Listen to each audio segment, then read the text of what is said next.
Dear colleagues, I would like to be as disciplined as possible and to start, despite that afternoon is always a little bit difficult. But nevertheless, dear colleagues, I would like to welcome you all to this meeting of the Committee of Energy Security. My name is Rasa Juknevičienė. I am a member of European Parliament from Lithuania. And I am replacing my colleague, Mr. Flavio Tosi. Italians, Lithuanians are replacing you, be careful. Who was unable to take part in this session. I will be co-chairing this meeting together with Mr. Sargis Handanian from Armenia on behalf of the Eastern Partnership component. First of all, a big thank to you, my dear friend Sargis, and to all of our Armenian hosts for welcoming us here in this beautiful country, with interesting challenges and crossroads for their future. I would like to wish you all the best. We are here on your side. And in this, of course, beautiful hall in this parliament. Before we begin, some practical information. Interpretation is available in English, German, and Russian. Please also note that today's meeting is web streamed, and the recording will be available on the Euronest website. Now we will move to our agenda. First, adoption of draft agenda.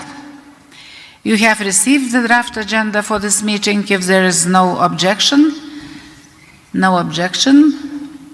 I consider it is adopted.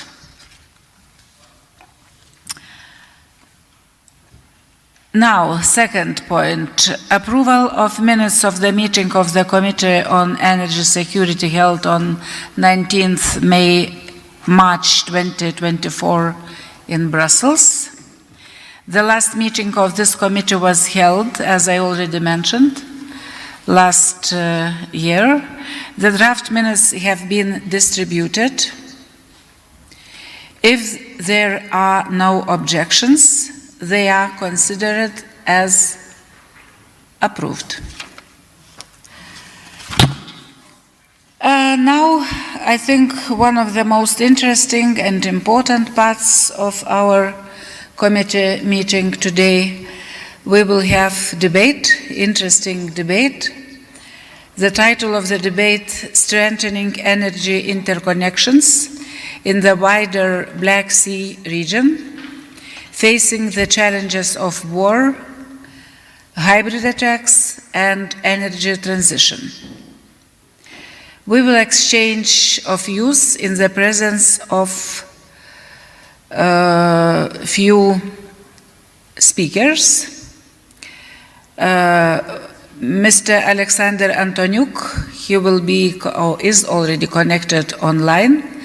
Energy representative for Eastern Partnership, Energy Department, European Investment Bank. Ms. Anna Hambarian, Principal Banker, Energy Eurasia Team, European Bank for Reconstruction and Development. She is present here with us. Mr. Mikhail Vemuri, International Relations Officer, DG Energy, European Commission, connected online.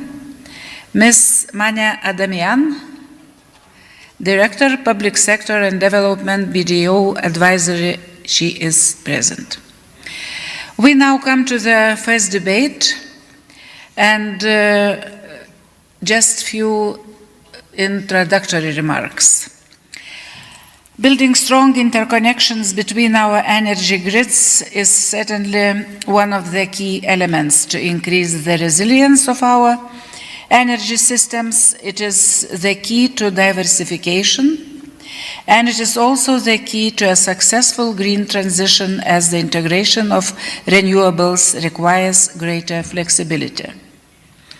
I can say from my side, and many others here understand that energy security or energy policy is a tool, powerful tool in among especially countries like Russian Federation. It is their tool. We see what's happening now in Ukraine, attacks against Ukraine on energy facilities.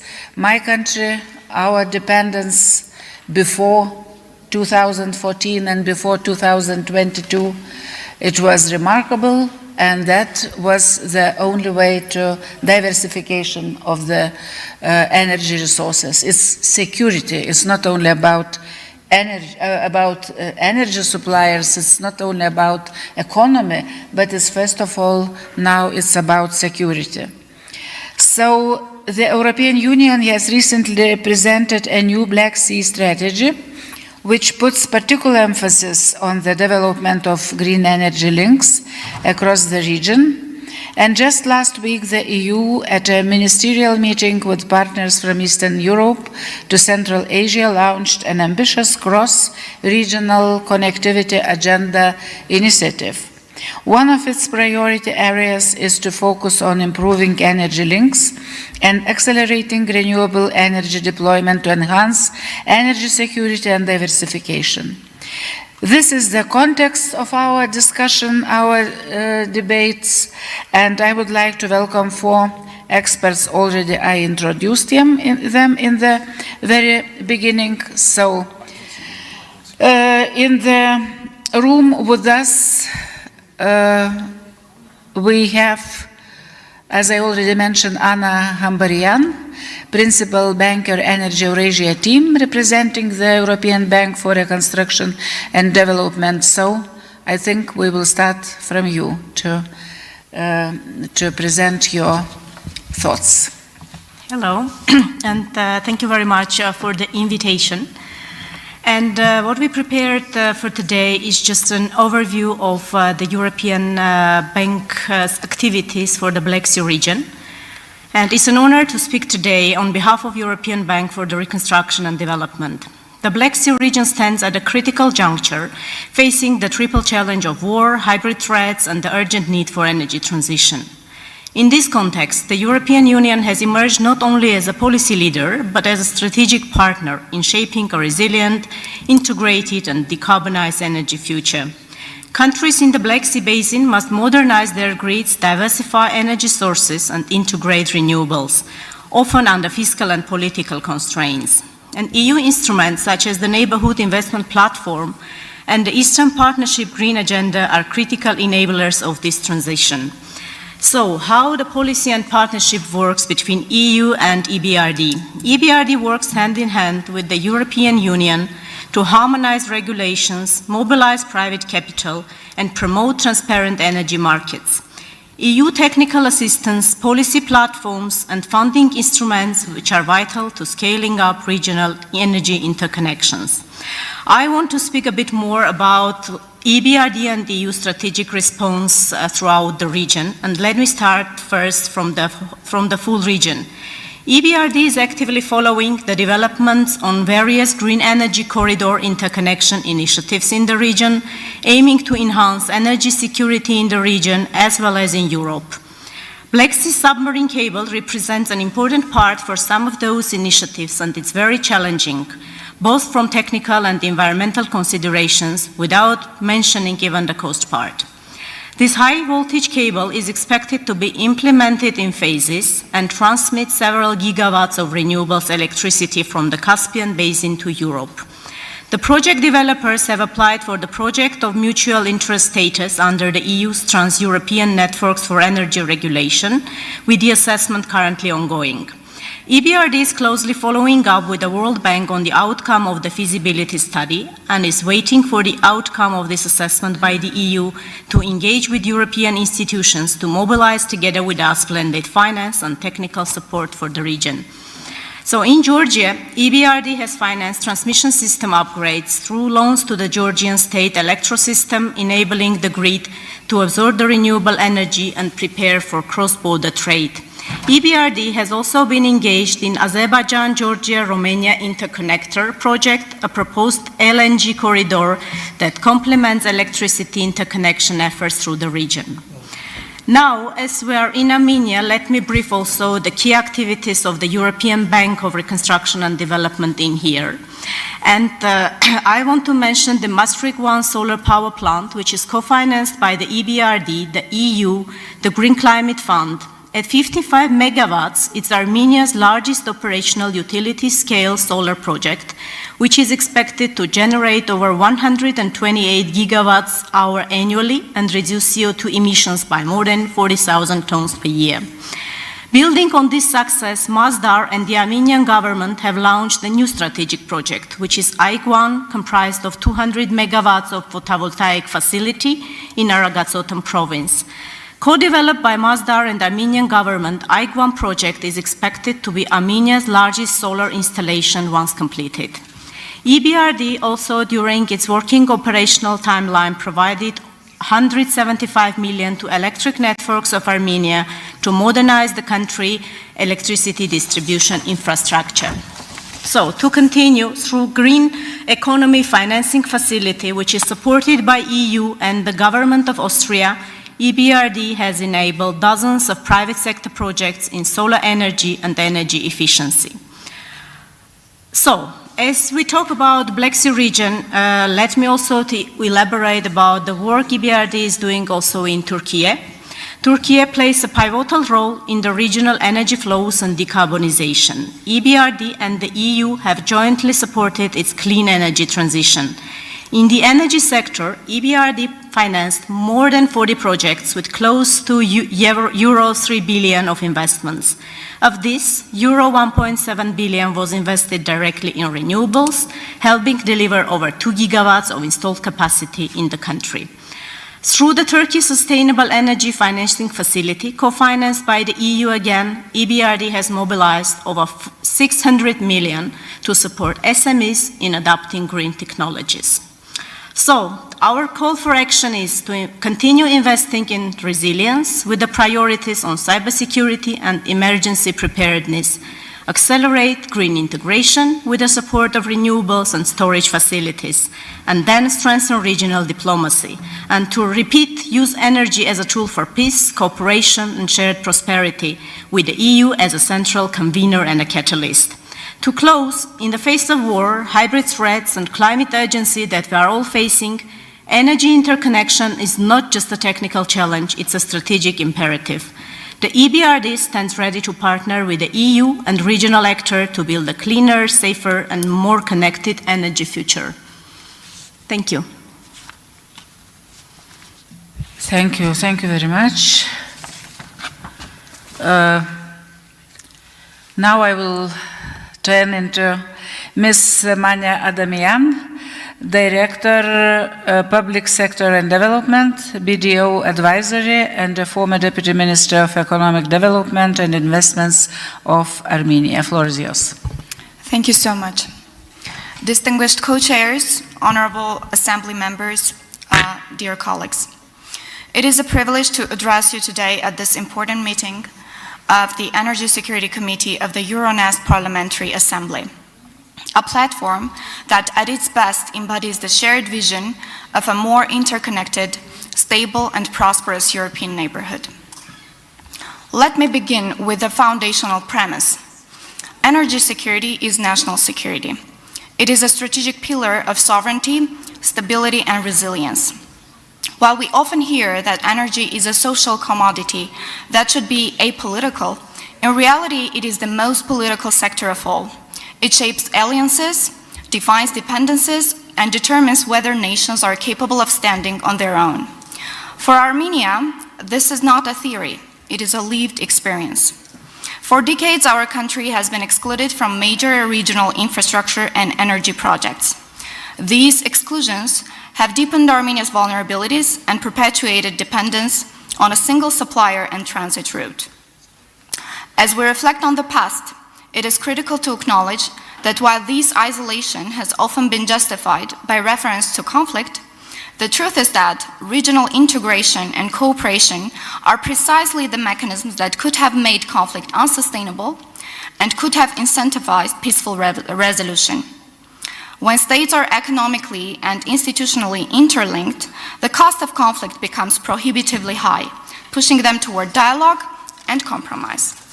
Unfortunately, we collectively failed to put in place such mechanisms in the past.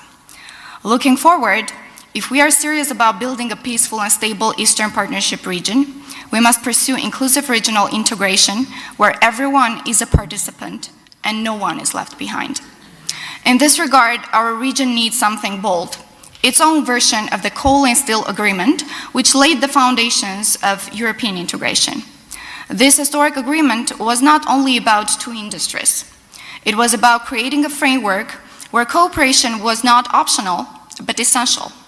It made interdependence the cornerstone of peace. We too need a shared project that binds our interests together through infrastructure, markets, and trust, and this time energy could be the linking commodity. Among the important regional energy initiatives, I would like to highlight the Black Sea Undersea Cable Project, a potentially transformative initiative connecting renewable energy resources in the South Caucasus to Europe. However, Armenia is not yet part of this project, and I believe this omission should be corrected. In this regard, I would like to take this opportunity to address those EU member states that fund regional infrastructure projects and hold significant shares in international financial institutions.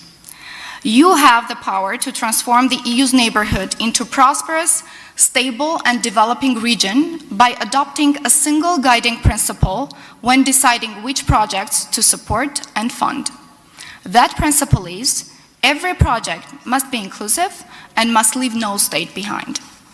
Just as Europe in 1951 made a strategic choice to prevent future conflicts through integration and interconnection, the South Caucasus must make the same choice today. Energy connectivity through shared grids, cross-border electricity trade, green transition initiatives, and digital energy systems can transform the South Caucasus and the wider Eastern Partnership area into a space of cooperation rather than confrontation. Overall, I see three priorities for our collective agenda. The first one, inclusivity in regional initiatives. We must ensure inclusivity in all major regional initiatives, particularly in energy infrastructure, the most sensitive domain. Projects that exclude willing participants should not receive international endorsement or financing. Second, energy diversification and sustainability. Renewables, smart grids, and cross-border connections should become the backbone of both economic development and green transition. Third, integration of development and security policies. Energy blackmail, cyber attacks, and coercive trade practices are modern security threats. Strengthening economic and energy resilience must therefore be part of our collective security agenda, including through the Eastern Partnership and cooperation with our European and transatlantic partners.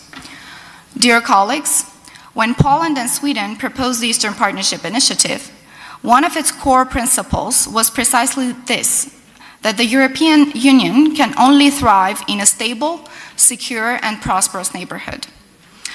What was a sound theoretical framework at the time has become even more relevant today as the devastating war in Ukraine has impacted the lives of every EU citizen and continues to shape both regional dynamics and global political developments.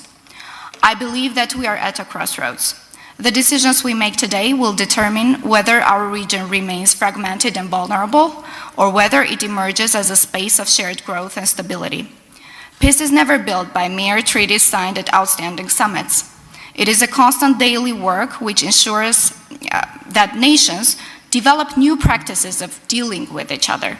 And I believe that it is our collective responsibility to provide them with all the necessary tools and infrastructure to do so. Thank you for your attention.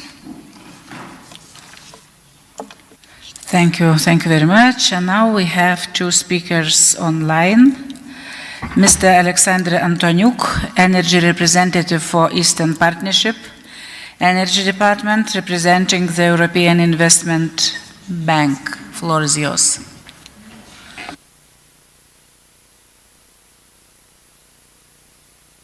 Hello, yeah, can you hear me?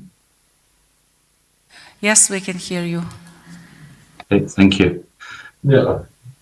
Dear distinguished guests, thank you for inviting EIB to the Energy Security Committee meeting. My name is Alexander Antoniuk. I coordinate EIB's energy sector activities in Eastern Partnership countries, including energy policy, project origination, and managing individual investments. EIB is the largest MDB in the world with 27 member states and being the only shareholders. Last year, we signed new financing contracts for approximately 90 billion euros, energy being the largest sector of investment, around 30 billion euros. Among those 30 billion, electricity networks, I apologize, we have someone else connected to the Zoom, so which, interrupts my speech. 30 billion electricity networks, including interconnectors, were a substantial and fast-growing part of our investments. In 2024, it constituted around 8.5 billion euros. We're a major network financier in the EU and are happy to transfer our experience to the Black Sea region. We align our project in Eastern Partnership, including the Black Sea region, to EU policy priorities. Ensuring stability and in terms of our internal policy, ensuring stability and prosperity in EU's eastern neighborhood is among our top priorities. The EU strategy recognizes the Black Sea as a pivotal gateway linking Europe to the South Caucasus, Central Asia, and beyond. In a recent joint communication, Could you please stop a little bit? I would like our maybe technicians to help to solve this problem. Maybe somebody didn't turn off the microphone of those who are connected from online. Or maybe someone from the hall. No reaction. So maybe we will. Oh, there are something in. Okay, please go. Underlines the importance of cybersecurity. Talking on the audio stream here. It's very hard to follow also. There are people talking. I think there's microphones open. Please, everybody turn off your microphones. Yes, please. Floor is yours. Okay, I'll continue. Please, let me know if we need to pause. So the recent joint communication proposes multiple avenues to forge closer cooperation with Ukraine, Republic of Moldova. We recalibrate and we cannot actually move because this is evidence that happened before the recalibration that should not work. So I assume when I hear voices, you cannot hear me well, so I'll pause. Yeah? I hope it's not from Kremlin.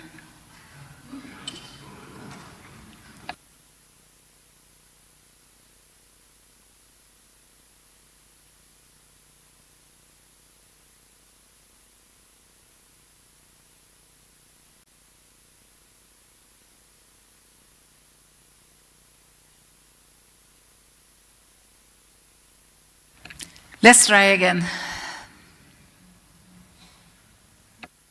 Okay. Yeah. People are still talking right now.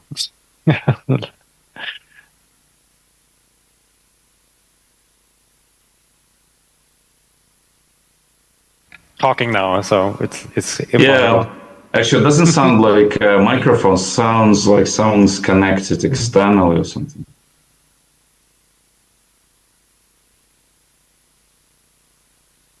Let's try again. And that people seem to talk about microphones, actually, so I don't know.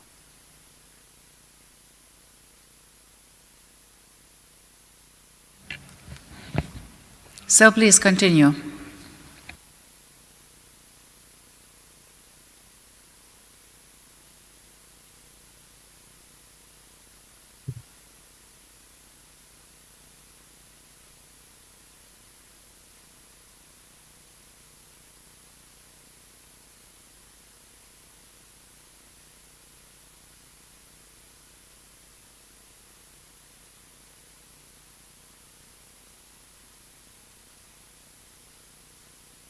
Okay, I was told that we will wait for 2 minutes until technicians from another room, another hall will come, and maybe we will disconnect another speaker, if I understood correctly, and then one by one will be connected, and maybe that's the problem will be solved.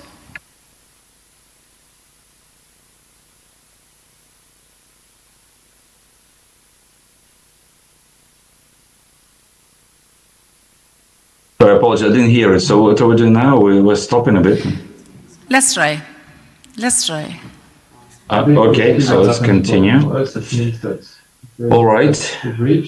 So in the European Union and European Commission's recent communication, it proposes multiple avenues for closer cooperation with Ukraine, Republic of Moldova, Georgia, Turkey, Armenia, and Azerbaijan, as well as with relevant partners and organizations.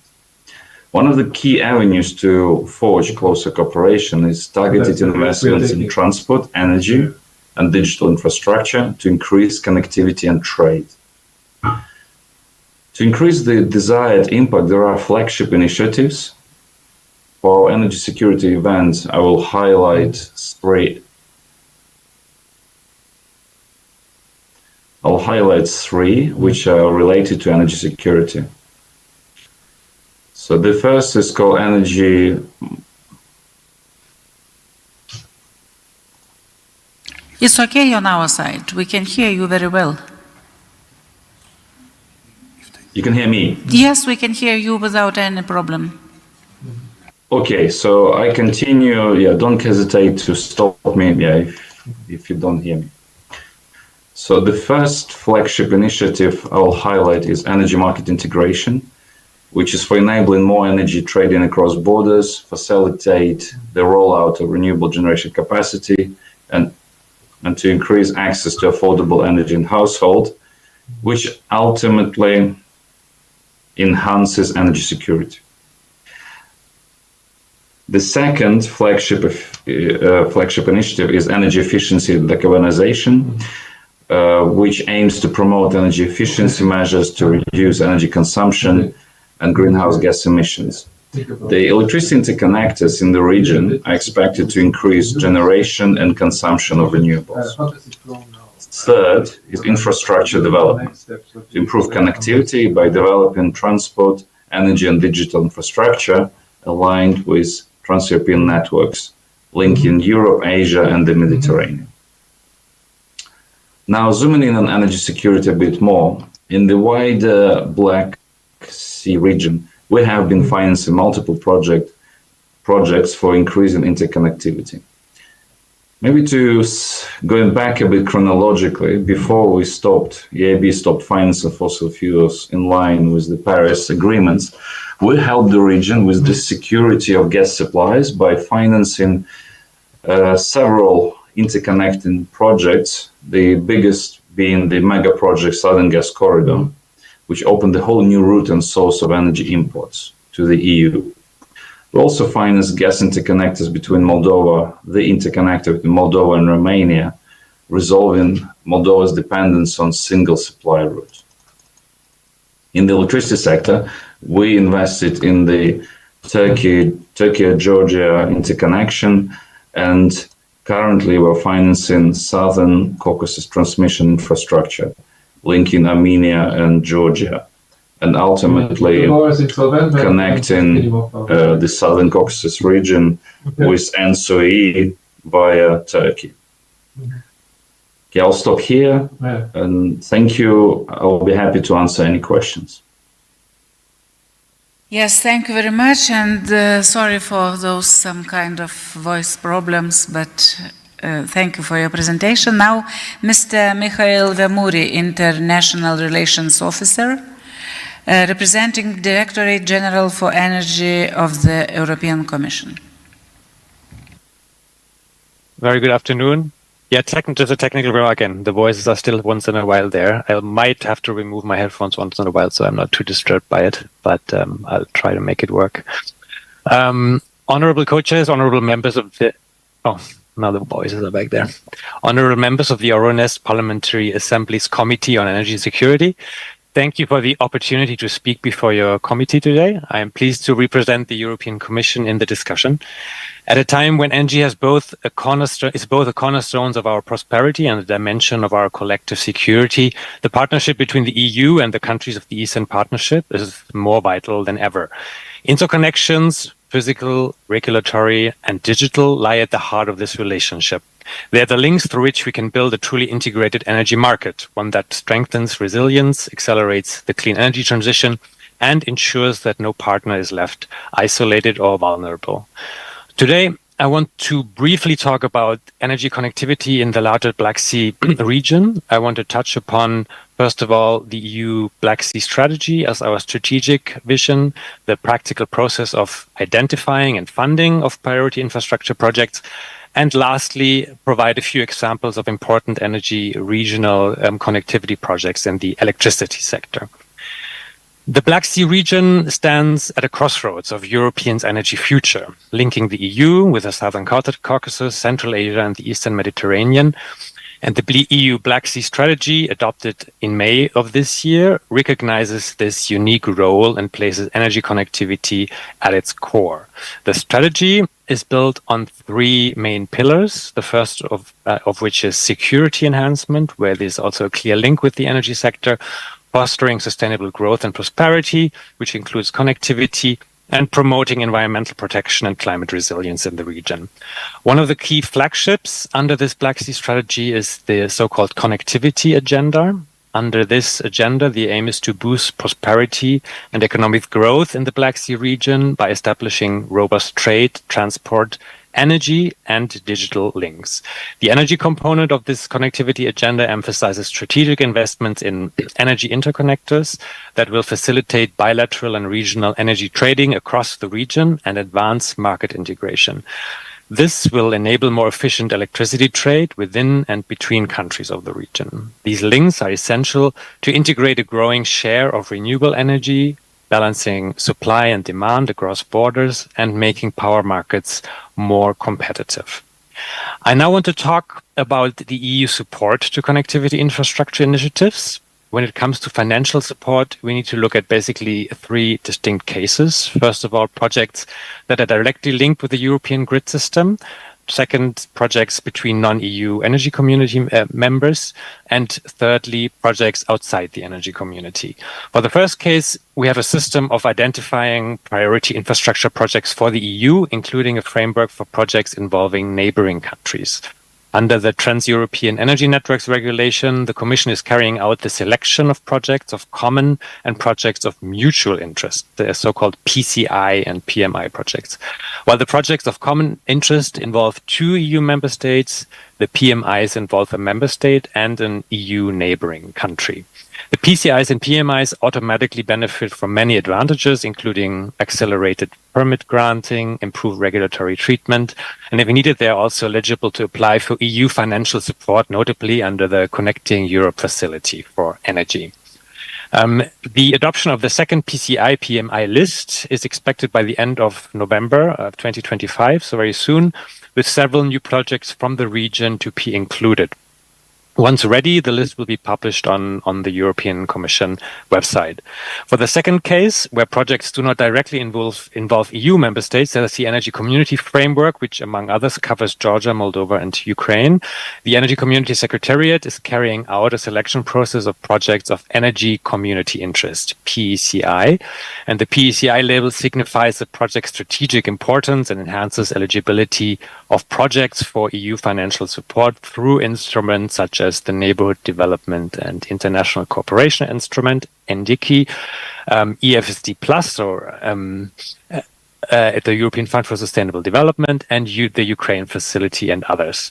Currently, 5 electricity transmission projects and 1 storage project benefit from such a label, including 2 projects from the Black Sea region, namely the Moldova-Ukraine interconnection and an energy storage project in Ukraine. For projects outside the energy community, there are funding opportunities outside of the Trans-European Energy Networks Regulation, for instance, under Global Gateway via the NDICI, Global Europe, and EFSD Plus, including also guarantees. Now, lastly, I want to touch upon a couple of relevant electricity connectivity initiatives in the region. Our colleagues from EIB and EBRD already mentioned some of them, but I also just want to emphasize a few. Firstly, several interconnection projects with Ukraine and Moldova are currently underway to contribute to the resilience of the electricity system in both countries, including electricity interconnectors of Ukraine with Slovakia and Romania, and further interconnection between Romania and Moldova. And the Commission is committed really to help accelerating and implementation of these projects. And furthermore, there is the project that has been mentioned before twice already, the Black Sea submarine cable, which is a 1.3 gigawatts high voltage direct current link between Georgia and Romania. The project received financial and technical support already from the World Bank. And on the EU side, the project has been recognized within the 10-year network development plan of the European Network of Electricity Transmission Operators. And a feasibility study was completed, including economic analysis. Cost-benefit analysis was completed last year. The project is currently under confirmation as an EU project of mutual interest, with the final results available by the end of this year. In addition to this bilateral project, we have a larger but separate project at the moment, the Green Energy Corridor Initiative, which stems from a 2022 MOU between Azerbaijan, Georgia, Romania, and Hungary. Bulgaria just recently also joined this initiative, and it aims to develop a multi-phase project linking the mentioned countries with direct current on-land transmission lines and additional submarine cables in the Black Sea. This broader initiative remains still in earlier stages compared to the Black Sea submarine cable, with feasibility studies currently underway assessing its economic viability. Another project I would like to mention is the interconnector between Armenia and Georgia. This is a very crucial link that will help Armenia balancing its increasing renewable energy capacity. The EU is supporting this process through the Caucasus Transmission Network project involving both German KfW and EIB.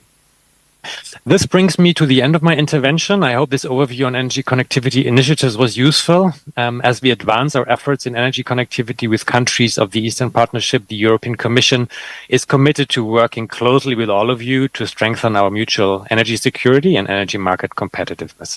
Thank you for your attention, and I look forward to our discussion.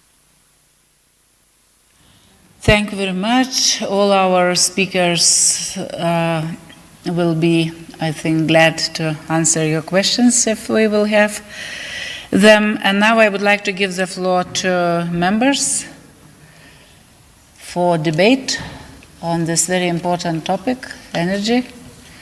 So, please, colleagues I see our Spanish colleague from European Parliament is asking for the floor. Marcos, floor is yours. Thank you, Chair. Thank you for giving me the floor, and thank you all the people that have made their presentations. I only wanted to highlight that this debate, the strengthening the energy interconnections in the wider Black Sea region, is a very timely debate, and it is very related to the report that we are going to adopt just afterwards. That was the challenging paradigm of interrelated energy system toward a more sustainable future. In the origin, this report was only about a more sustainable future, but we are also highlighted in our internal report some aspect related to the aspect that has been is there any problem? No, that have been highlighted this afternoon. The challenges of war, the hybrid attacks, the energy transition. So I think that is of higher importance for us to strengthen the cooperation between all the countries in the area. Secondly, to know that the energy interconnection are not only important for ensuring the capacity of our citizens to access to a better energy supply, but for means of security in this geopolitical situation in which we are facing the challenges coming from Russia especially, but not only from Russia, but for other parts in the world. So it's very important that we go on working on strengthening our interconnection between all the energy systems and trying to make them more resilient to the new situations and trying to adapt also to the European Union's market rules that we have to be more transparent, more clear, and to adapt to the new requirements of the Paris Agreement that both all the countries of the European Union signed it, but also the majority of the countries of Euronest signed it. So it is very important to go on this direction. And I want to thank again all the presentation made this afternoon. Thank you very much. Thank you. I see my colleague Olivier from Germany asking for the floor. Yeah, thank you, Radha. And Alexander, can you hear me? Oh, I think he still has problems with his phone. Alexander? Sorry, is that a question to me? Can you hear me? Yeah. No, he's Yeah. Okay. And now we have a. Okay, I tried. It's extremely difficult to hear anything, honestly speaking. I cannot follow the discussion at all. I'm very sorry. Can anyone else listen? Please continue the question, I think. So No? He's not. Can you hear us, Alexander? The others? I think no one can hear us, huh? Could you say? Apologies, yeah, we hear you a bit and also people in the background, yes. Okay. So if we look in this region, we should not only look for security and safety and stability, we should also look here as an economic partner and to create a common competitiveness on our continent. And energy is a very important point on this agenda, in this direction. Therefore, I'm very thankful that we have this session today. And as we read last year in the report of Mr. Draghi to the Commission, what we have to do in terms of internal market, to cutting down red tape and to avoid new barriers, I would like to ask you, what kind of obstacles, problems do you see to make this region more attractive in the energy sector for private investments? And what can we do by helping them with funding and other instruments to make it more attractive, so that we get more private money in all these investments which are necessary, which you just described, and how much investment is necessary? I think it's nothing what can only be done by European Commission or by the states here.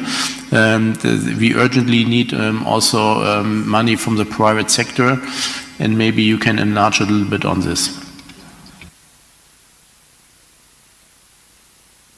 Yeah, we really apologize. We cannot hear because in parallel to you, some people connected. We think it's from the translation room. We're talking at the same time. Maybe one option. I don't know if you have the possibility to send us questions, maybe in the chat. Yeah. So that's I wanted to ask our colleagues from technicians or those who are responsible for this connection. Maybe you could text at least the question. The question was very clear about the possibilities to attract private investors into that region, as if I understood correct. So if it's possible to text them this question, so that will be very helpful. Now I have two more requests to speak or to ask. Liudas Mažylis from Lithuania. Just few remarks. Energy security has become an inseparable part of national and collective security. Russia's aggression against Ukraine and its continued manipulations of gas and electricity supplies demonstrate how energy dependence can be weaponized to undermine sovereignty and stability. only stronger interconnection with Europe is the best shield against joint investment in cross-border infrastructure, and transparent governance are not only technical details, they are strategic imperatives. We must acknowledge that Eastern Partnership countries require not only physical interconnections with the EU, but also regulatory convergence, cybersecurity protection, and coordinated crisis response mechanisms. That's my view. Thank you. And colleague from Ukraine, Ivan Krulko. Thank you, dear co-chair. Dear colleagues, this topic for debates is highly relevant for Ukraine, as Russia's full-scale aggression has caused extensive damage of the country's critical energy infrastructure.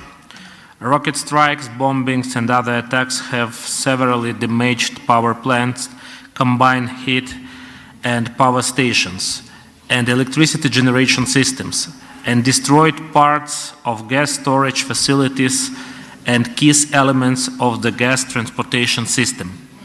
These actions have led to disruptions in electricity and heat supply, increased energy vulnerability in certain regions, and posed a direct threat to the security of critical facilities. Strengthening energy connectivities in the Black Sea region can help reduce vulnerability to such attacks, create a more reliable and resilient energy supply system, and enhance regional energy security. Moreover, the development of integrated energy networks will support the acceleration of the energy transition, the deployment of renewable energy sources, and achievement of EU climate objectives and the post-war recovery of Ukraine. Thus, this topic is central to reinforcing Ukraine's energy independence, fostering regional solidarity, and ensuring long-term security across the wider Black Sea region. Thank you for your attention. Thank you. More colleagues to ask or to intervene? If not, so now I will turn back to our speakers, starting from those who are in the room. Would you like to respond to the questions, Anna and Mane?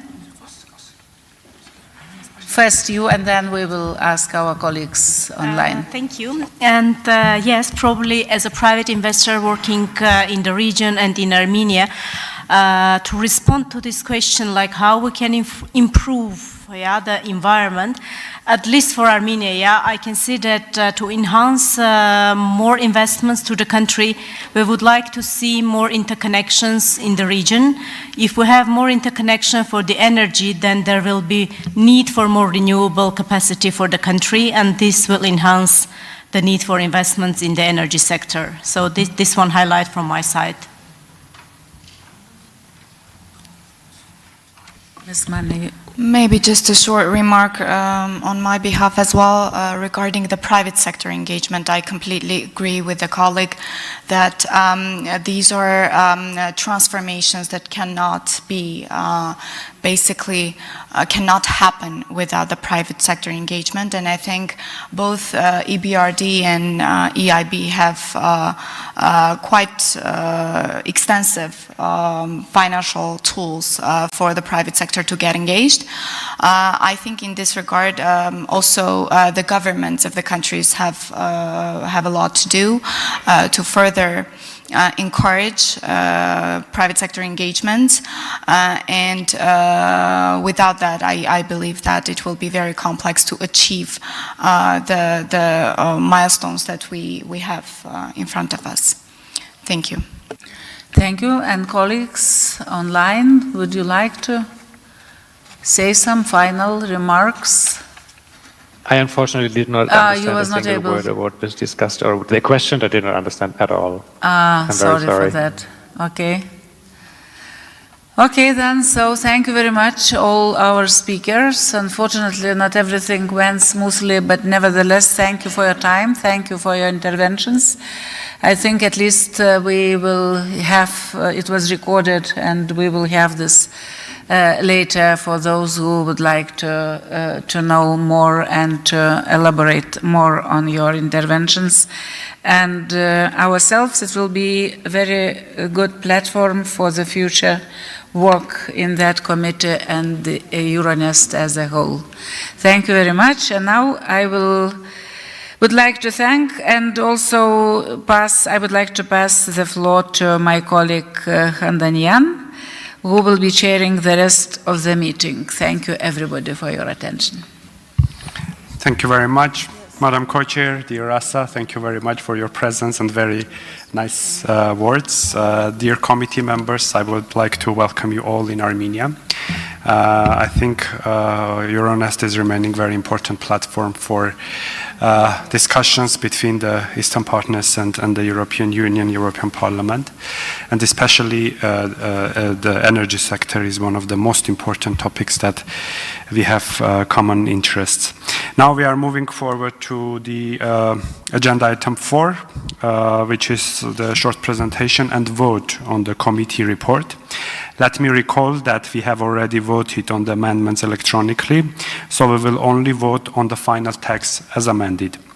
The report on the challenging paradigm of interrelated energy system towards a more sustainable future in Eastern Partnership countries was drafted by the co-rapporteurs, Ms. Ina Coșeru from Moldova and Mr. Marcos Rossempere from the European Parliament. Ms. Coșeru is no longer a member of parliament, so she is not here to take the floor, but we thank her very much for her work on the report and also for her previous work in this committee and the assembly. Mr. Rossempere is present, so I would like to give you the floor to present shortly the report, please. Thank you, Chair. Thank you, Mr. Kardayan. Thank you, dear colleagues, for being here this afternoon. I would like to start giving a big thank to Mrs. Coșeru, who has been the co-rapporteur with me in this important report from Moldova. She has been doing a very hard work on a very fruitful collaboration with me and my team, both teams. It's been a real pleasure to have her collaborating in this report, and it's a pity that for 1 week she is no longer a member of the parliament and she cannot be here to present and defend this report, but I will do in both names, in her name or and in my name. As you have mentioned, the report has been drafted time ago. We received a lot of suggestions and a lot of contributions. We incorporated that, and then we launched the final proposal, and we received more than 60 amendments, 61 amendments that were voted during the past week, and the majority of them has been adopted. So we have a final proposal for this report that I think takes all the positions that the different members of the different delegations, European Parliament groups, different political groups, and also the different delegations coming from the national parliaments have incorporated. So I will ask any one of you to vote in favor for this final report this afternoon after my short presentation. As you may know, the interconnection of energy systems, and we have been talking about that in the previous point of the agenda, in the European Eastern Partnership countries, Armenia, Azerbaijan, Georgia, Moldova, and Ukraine, is a strategic issue for European energy security, but also for the green transition and the regional geopolitics.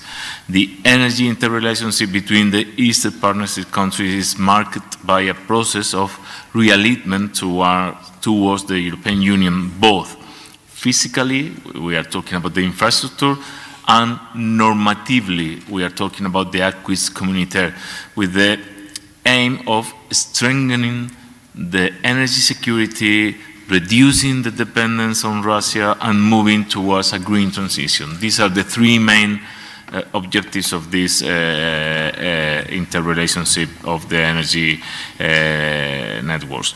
This process varies from country to country. For sure, it's not the same in every country, but has gained unprecedented momentum since 2022, especially since the Russian aggression to Ukraine.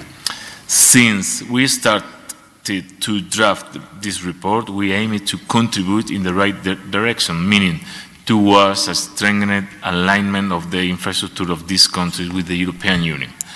The contribution to this report follows a clear path to enumerate different and concrete instruments and financial tools to contribute to the energy independence and cooperation between the EAP countries and the European Union.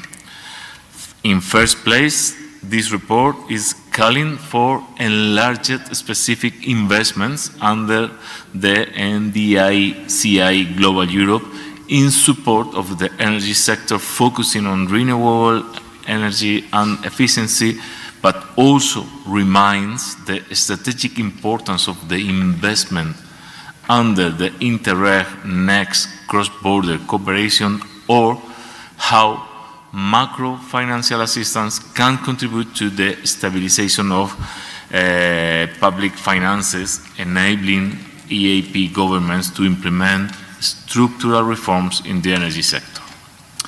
Secondly, this proposal, this report, is demanding the European Commission and the national authorities of the EAP countries to scale up the neighborhood investment platform, blending mechanism to mobilize private and public financing to major energy infrastructure projects. And finally, to conclude, this proposal is reminding that the allocation of the European Union's resources to the EAP countries is conditional upon full respect for the human rights and democratic principles enshrined in the EU EAP agreements, and highlights the need of strengthening the energy independence of the EAP countries from Russia. In some colleagues, I think this is an ambitious report that is calling for strengthening the cooperation, for strengthening the autonomy, for strengthening the interconnection and interdependency between different countries and the European Union, for respecting the human rights and the democratic values, and for cutting the dependence on Russia energies. So, after all that I have mentioned, and after the voting during the past Monday, I ask all of you to vote in favor of this report. Thank you very much. Thank you very much, Mr. Rosempere, for the presentation and for the excellent report you prepared. Now I open the floor for comments. Would anybody like to speak? Mr. Tunyan of Armenian delegation, please. Thank you very much, dear colleagues. First of all, I want to welcome you to the National Assembly of Armenia, and I hope that you will enjoy your short visit in our country. As mentioned in the report, energy security is a fundamental component of national security for both the European Union and the Eastern Partnership member countries, and Armenia is not an exception. This statement is especially true today amid growing and systematic challenges to energy security, driven by external risks, regional instability, and the increasing politicization of global energy supply chains. In its 2021-2026 government program, Armenia has clearly defined that the national energy policy is aimed at strengthening energy independence and security, ensuring reliable and high-quality supply of electricity and gas to consumers. Over the past few years, substantial steps have been taken to mitigate vulnerabilities and risks through diversification and infrastructure development. We have worked to reduce dependence on imported energy resources while promoting green energy initiatives, including incentives for the import and use of electric vehicles. Let me highlight one specific area of progress. In 2021, the share of solar power in Armenia's electricity generation was only 2.2%. The government set an ambitious target of 15% by 2026. In the first half of 2025, this year, the indicator is already 12.6%, meaning that we are on the track to meet and even exceed the target. At this stage, Armenia's installed solar power energy capacities exceeds 1,000 megawatts, which is above our strategic target and achieved ahead of schedule. Therefore, the government support logic is now shifting from promoting new solar plant construction to focusing on storage system development, which are crucial for ensuring grid stability and flexibility. Armenia continues to pursue liberalization of its electricity market, accompanied by continuous improvement of sectoral regulations. We also attach great importance to international cooperation aimed at enhancing energy efficiency and energy security. In this regard, we are actively implementing EU-funded grant and loan programs for worth millions of euros. Moreover, at the beginning of this year, Armenia and the United States signed a strategic partnership agreement where energy cooperation is one of its central pillars. The August 8 agreement signed in Washington further expanded this cooperation framework. International cooperation is also vital in the field of nuclear energy. Armenia remains committed to ensuring the safe operation of its existing nuclear power plant and extending its operational lifetime and developing new generation capacity through small modular reactors. We're also moving forward with the construction of a new high voltage transmission lines with Iran, which will further diversify regional interconnections. Another important dimension is cybersecurity. Just a month ago, Armenia adopted new laws on cybersecurity protection of critical infrastructure, strengthening our institutional resilience in this domain. Finally, sustainable energy development is not possible without human capital, knowledge, innovation, and experience.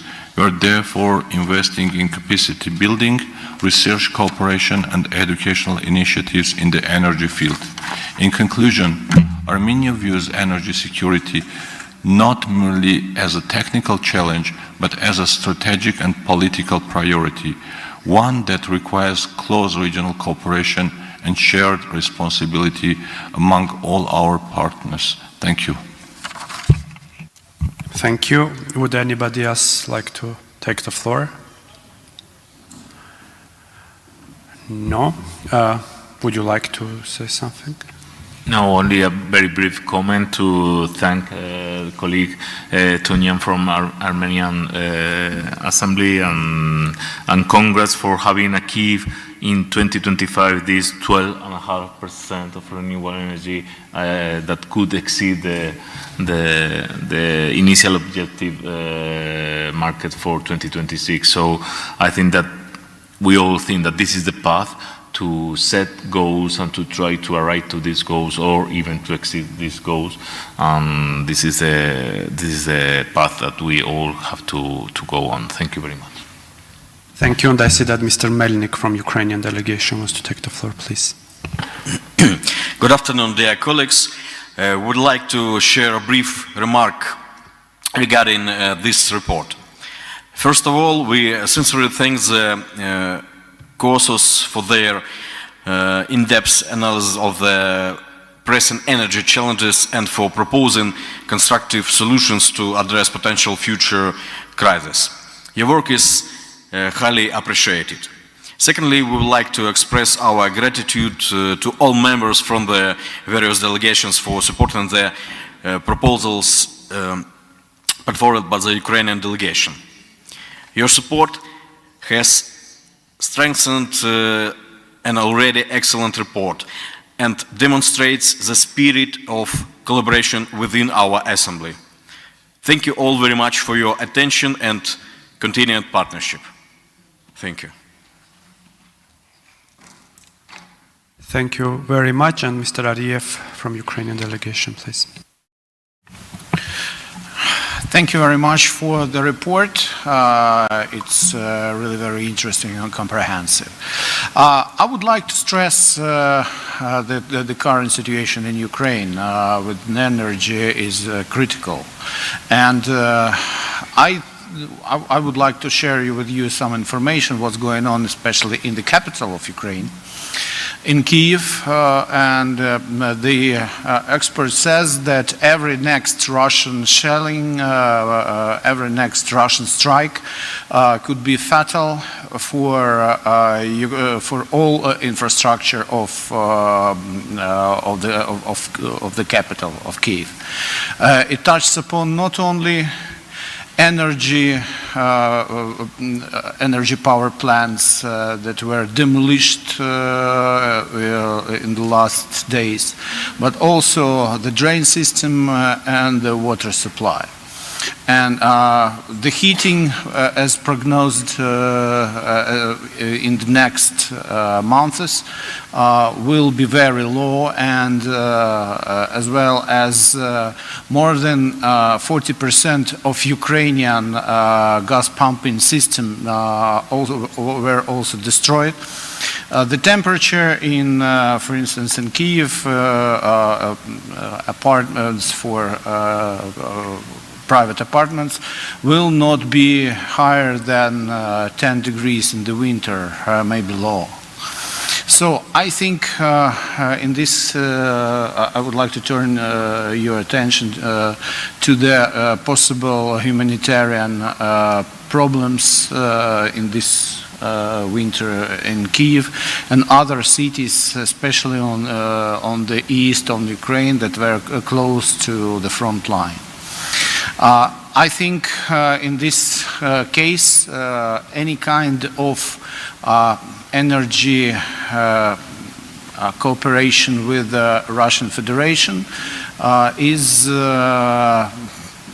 will not be welcomed from the humanitarian point of view, as well as they are making money in the energy sector, most money, to maintain the unprovoked and brutal war against my country.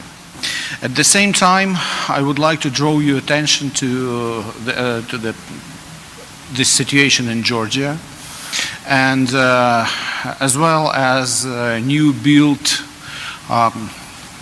oil refinery, Kulevi oil refinery, start to accept oil from Rosneft Corporation. Rosneft Corporation were sanctioned by United States, and it sanctioned also by Ukrainian government. Should be sanctioned by Ukrainian government. I do believe that in this situation,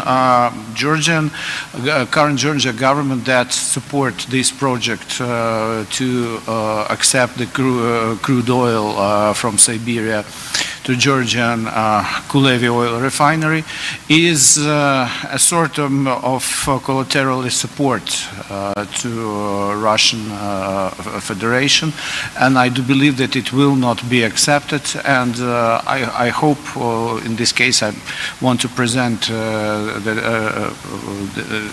the amendments about this case from Ukrainian delegation, and I call all colleagues also to join this amendment, as well as every step that supports Russian aggression should be stopped, and by our calls to all those who do that. So thank you very much, and I would like to tell that Ukrainian delegation support the report and asks to support this amendment. Thank you. Thank you very much. If there are no further comments, I would suggest to proceed to vote. I would like to remind you that the committee takes its decision by a 2/3 majority of the members who take part in the vote. Who is in favor?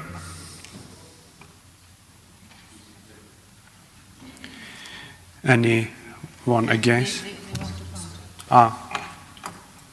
Can we raise our hands again? I 13 because Ukrainians have Yeah. three I will votes, tell so 13. I will tell. Okay. I would just like to say that we would count 3 of the votes of the Ukrainian delegation because we have 3 members from the national delegations.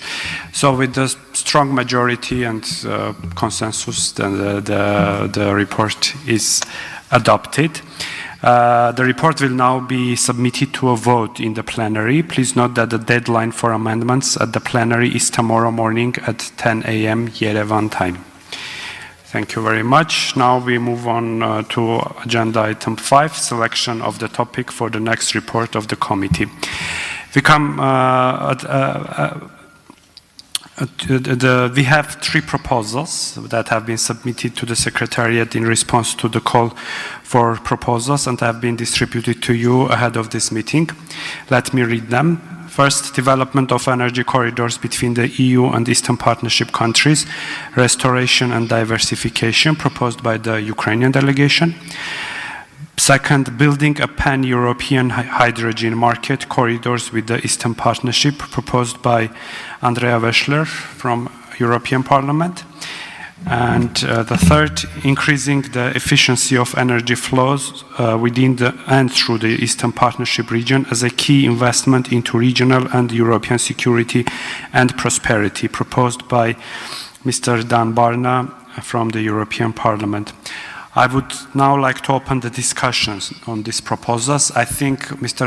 Ron Sempere, you have something to add. No? I think that my group also suggested a proposal, but I don't know if it was sent or You can voice it. You can do it orally. I can explain. Okay, sorry, because I thought you were going to present it. Okay, we had also a topic suggested that is so-called recent developments concerning renewable energy in the Eastern Partnership countries. Okay, it should be our topic. Okay, thank you for consideration. Thank you very much. Any thoughts about the topics? I can share my thoughts.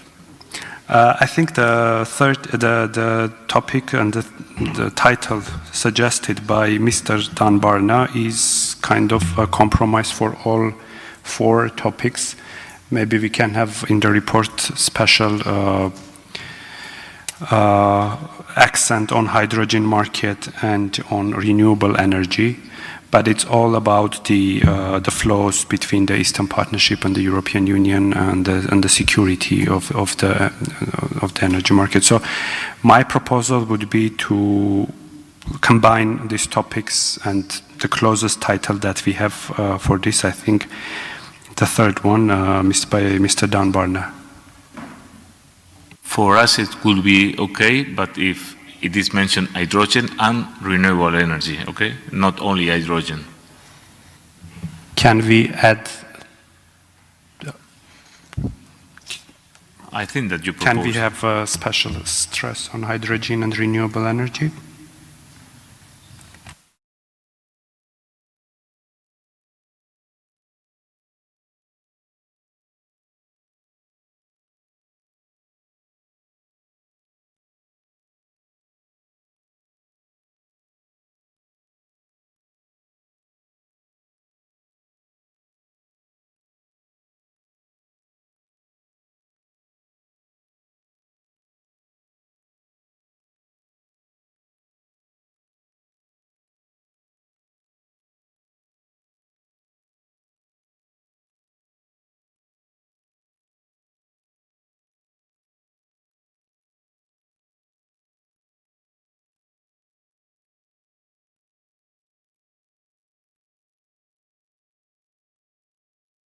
we tried to come up a title which is increasing the efficiency of energy flows, including hydrogen and renewable energy markets within and through the Eastern Partnership region as a key investment into regional and European security and prosperity.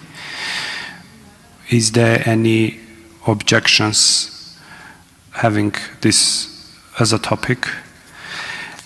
Thank you. Then the topic is adopted. So from here we are moving on to the agenda item 6. Would anyone wish to speak on other topics? No.